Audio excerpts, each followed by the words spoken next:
हमारा चैप्टर है our environment. सबसे पहले समझते हैं इन्वायरमेंट क्या होता है। हमारे आसपास मौजूद सभी चीज़ें जो अर्थ पे लाइफ को अफेक्ट करती हैं इन्वायरमेंट कहलाती हैं।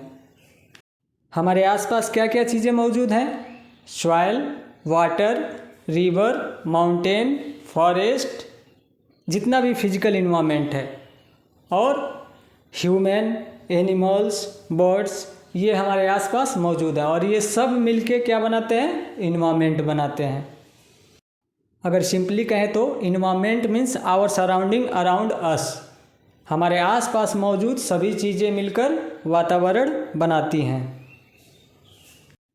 तो चलिए इस चैप्टर को एक्सप्लोर करते हैं। बने रहिए मेरे साथ इस वीडियो में।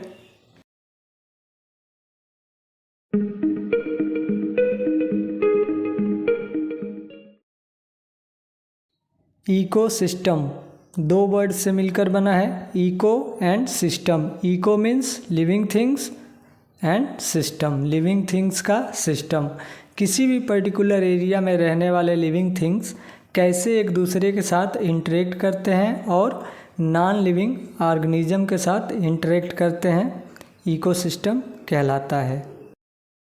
किसी भी इकोसिस्टम के दो कंपोनेंट होते हैं, biotic component and abiotic component.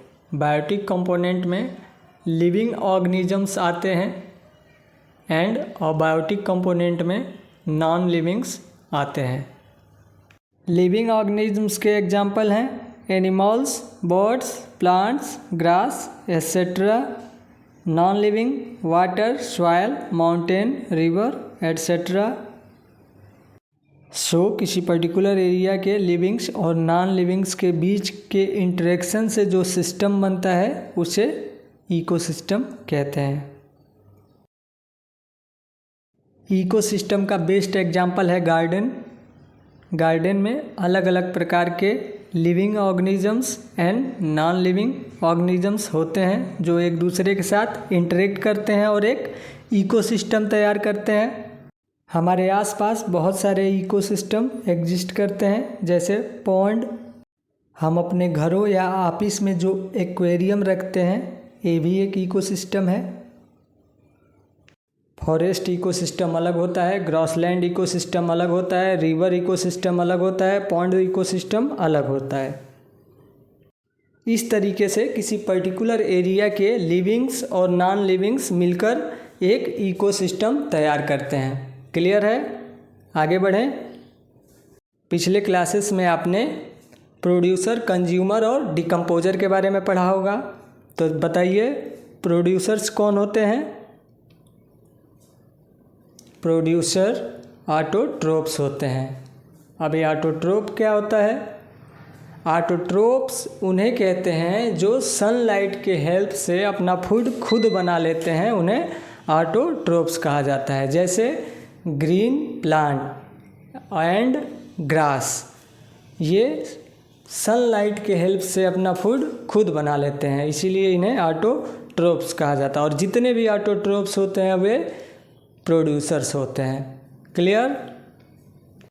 अब ये जो कंज्यूमर है ये अपना फूड प्रोड्यूसर से प्राप्त करता है। जैसे डियर, डियर क्या है? कंज्यूमर है। ग्रास क्या है? प्रोड्यूसर है। तो डियर अपना फूड कहाँ से गेन करेगा? ग्रास से। ठीक है, तो ग्रास क्या हो गया? प्रोड्यूसर हो गया। डियर क्या हो गया? डियर कंज्यूमर हो गया।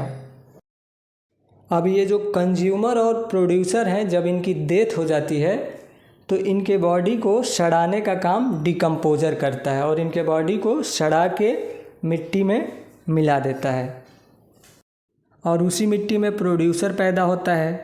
प्रोड्यूसर को कंज्यूमर खाता है और जब इनकी डेथ हो जाती है तो इनकी बॉडी मिट्टी में डिकम्पोज हो जाती है और इस तरीके से नेचर में लगातार एक साइकिल चलता रहता है। चलो आगे बढ़ते हैं। चैप्टर का सबसे इम्पॉर्टेंट टॉपिक फूड चेन। अर्थ पे जितने भी लिविंग ऑर्गेनिज्म हैं वे अपने फूड और न्यूट्रिशन के लिए एक दूसरे पे डिपेंड होते हैं। चलो इसे एक लाइव एग्जांपल से समझ लेते हैं। यहाँ पे एक प्लांट है, प्लांट प्रोड्यूसर होते हैं, अपना फूड सनलाइट के हेल्प से बना लेते हैं। अब ये जो प्लांट है ये डियर के लिए फूड है। डियर प्लांट पे, ग्रास पे डिपेंड होता है, ठीक है। अब ये जो डियर है ये फूड है टाइगर के लिए, तो टाइगर किस पे डिपेंड है? डियर पे अपने फूड के लिए। तो यहाँ से क्या बन गया? एक चेन बन गया फूड का। प्लांट से डियर और डियर से टाइगर। तो सबसे पहले प्रोड्यूसर आते हैं। प्रोड्यूसर ऑटोट्रोफ्स होते हैं जो अपना फूड स्वयं बनाते हैं। प्रोड्यूसर को प्राइमरी कंज्यूमर फीड करता है, प्राइमरी कंज्यूमर को सेकेंडरी कंज्यूमर फीड करता है और सेकेंडरी कंज्यूमर को टर्शरी कंज्यूमर फीड करता है। और इस तरीके से फूड का एक चेन बन जाता है। Look at this picture. इसमें 3 अलग अलग फूड चेन दिए गए हैं। पहला है फॉरेस्ट का फूड चेन, दूसरा है ग्रासलैंड का फूड चेन और तीसरा है पॉन्ड का food chain. Okay, let's move forward. Trophic level food chain में किसी भी ऑर्गेनिज्म के पोजीशन को दिखाता है। कोई भी ऑर्गेनिज्म फूड चेन में किस पोजीशन पे आता है ये ट्रॉपिक लेवल से पता चलता है। इसे समझने के लिए हम एक पिरामिड शेप लेते हैं।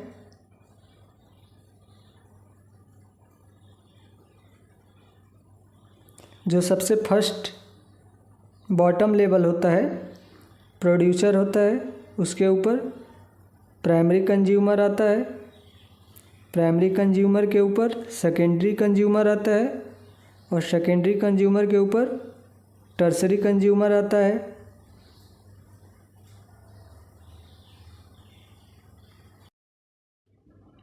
अब ये जो प्रोड्यूसर है ये फूड कैसे बनाता है, इसको एनर्जी कहाँ से मिलती है? प्रोड्यूसर को एनर्जी सन से मिलती है और सन के हेल्प से प्रोड्यूसर फूड बनाता है। प्रोड्यूसर सन से 100% एनर्जी प्राप्त करता है और उसका 100% का 10% एनर्जी प्राइमरी कंज्यूमर तक पहुंचता है और इसका 10% यानी कि 1% एनर्जी सेकेंडरी कंज्यूमर तक पहुंचता है और इसका 10% एनर्जी यानी कि 0.1% एनर्जी टर्शरी कंज्यूमर तक पहुंचता है। यहाँ पे एनर्जी का ट्रांसफ़र यूनिडायरेक्शनल होता है, प्रोड्यूसर से टर्शरी कंज्यूमर तक। यहाँ पे एक बात ध्यान रखना है, सबसे ज़्यादा संख्या प्रोड्यूसर की होती है, उससे कम प्राइमरी कंज्यूमर की होती है, उससे कम सेकेंडरी कंज्यूमर की होती है और सबसे कम टर्शरी कंज्यूमर की होती है। Next important topic, food web. Food web कई सारे फूड चेन का इंटरकनेक्टेड नेटवर्क होता है जो फीडिंग रिलेशन को दिखाता है। अब ये फीडिंग रिलेशनशिप क्या होता है? फूड के लिए एक ऑर्गेनिज्म दूसरे ऑर्गेनिज्म पे किस तरीके से डिपेंड है, इसी को फीडिंग रिलेशनशिप कहते हैं। चलिए इसे समझने के लिए विजुअल्स की हेल्प लेंगे। यहाँ पे ग्रास, प्लांट और लाइकेन प्रोड्यूसर है। यहाँ पे जो ग्रास है, रैबिट, ग्रास होपर और डियर के लिए फूड होता है। डियर प्लांट भी खाता है, इसीलिए प्लांट भी डियर के लिए फूड है। पानी में पाया जाने वाला लाइकेन फिश के लिए फूड होता है। ये सभी ऑर्गेनिज्म प्रोड्यूसर पे डिपेंड है, इसीलिए इन्हें प्राइमरी कंज्यूमर कहा जाता है। यहाँ पे ग्रास होपर फ्रॉग के लिए फूड है, फिश स्नैक के लिए फूड है और फ्रॉग भी स्नैक के लिए फूड है। और ये जो रैबिट है ये फूड है फॉक्स के लिए। और ये सभी ऑर्गेनिज्म प्राइमरी कंज्यूमर पे डिपेंड हैं, इसीलिए इन्हें सेकेंडरी कंज्यूमर कहा जाता है। सेकेंडरी कंज्यूमर में फॉक्स और डियर किसके लिए फूड होते हैं? टाइगर के लिए फूड होते हैं। तो टाइगर यहाँ सबसे टॉप पोजीशन पे आता है। और हॉक के लिए स्नैक फूड होता है, तो यहाँ हॉक सबसे टॉप पोजीशन पे आता है। और ये फूड वेब में जो सबसे टॉप पे आते हैं, हॉक, टाइगर, इन्हें टर्सरी कंज्यूमर कहा जाता है। यहाँ पे एक्वेटिक एनिमल, ग्रासलैंड एनिमल और फॉरेस्ट एनिमल तीनों एक दूसरे से इंटरकनेक्टेड एक नेटवर्क बना रहे हैं, इसीलिए इसे फूड वेब कहा जाता है। आई होप आपको समझ में आ गया होगा फूड वेब क्या होता है, कैसे फूड चेन्स इंटरकनेक्टेड नेटवर्क बनाते हैं और किस तरीके से एक ऑर्गेनिज्म दूसरे ऑर्गेनिज्म के साथ फीडिंग रिलेशनशिप में होता है। नेचर ने एक ऐसा सिस्टम बनाया है कि एक ऑर्गेनिज्म दूसरे ऑर्गेनिज्म को फीड करे, दूसरा ऑर्गेनिज्म तीसरे ऑर्गेनिज्म को फीड करे, ताकि किसी भी ऑर्गेनिज्म की संख्या धरती पे ज़्यादा ना हो और धरती का बैलेंस बना रहे।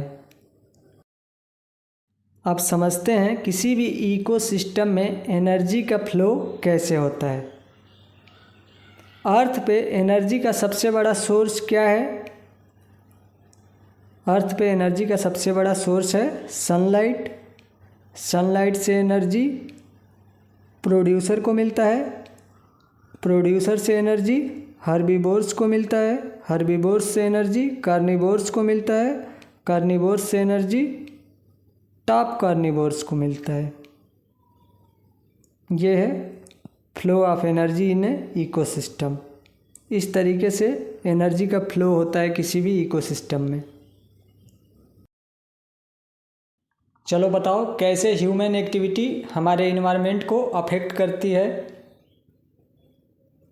अरे भाई, ये जो अलग अलग प्रकार के पॉल्यूशन हैं, soil pollution, water pollution, air pollution, ये ह्यूमन एक्टिविटी की वजह से ही तो हो रही हैं और ये हमारे इन्वायरमेंट को बहुत ज़्यादा प्रभावित भी करती हैं। इसी तरीके के कुछ ह्यूमन एक्टिविटीज़ के वजह से एक सीरियस इन्वायरमेंटल इशू क्रिएट हो गया है, जिसे ओजोन लेयर डिप्लेशन कहते हैं। आइए समझते हैं क्या होता है ओजोन लेयर डिप्लीशन।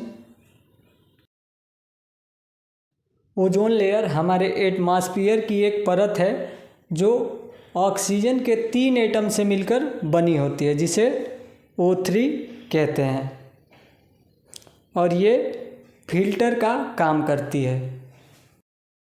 सनलाइट जो अर्थ पे आती है उसमें अल्ट्रावायलेट रे भी होता है, जो ह्यूमन स्किन पे पड़ती है तो कैंसर जैसी गंभीर बीमारी उत्पन्न करती है। इसी अल्ट्रावायलेट रे को फिल्टर करने का काम ये ओजोन लेयर करता है। बट ये जो ओजोन लेयर है, ह्यूमन एक्टिविटी के वजह से इसमें कई सारे होल हो गए हैं, जिसे ओजोन लेयर डिप्लीशन कहते हैं। इस ओजोन लेयर में होल बनने का मुख्य कारण है हमारे घरों में रखे हुए रेफ्रिजरेटर से निकलने वाला CFC गैस। CFC क्लोरोफ्लोरोकार्बन्स होते हैं जो ओजोन लेयर को छेद देते हैं और छेद के बाहर निकल जाते हैं। CFC गैस के वजह से ये जो ओजोन लेयर में होल बनता है, इसे ही ओजोन लेयर डिप्लीशन कहते हैं। ओके, चैप्टर का लास्ट टॉपिक। आज के समय में ह्यूमन बहुत सारे प्रोडक्ट यूज करते हैं, जिसके वजह से बहुत सारा गार्बेज यानी कि बहुत सारा कूड़ा इकट्ठा हो जाता है। ऐसे में हमें ज़रूरत है कि इस गार्बेज को कैसे मैनेज किया जाए।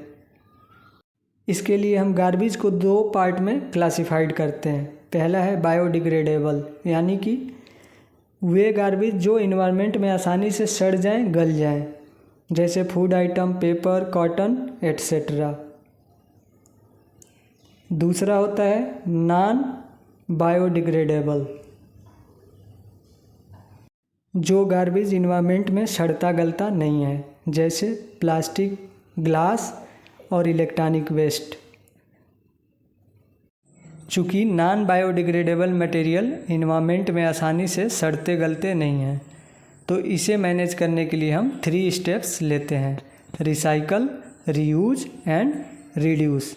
इसको रिसाइकल करें, इसका रीयूज करें और इसके इस्तेमाल को रिड्यूस करें। Thanks for watching. वीडियो पसंद आया हो तो लाइक शेयर सब्सक्राइब करो। मिलते हैं अगले वीडियो में।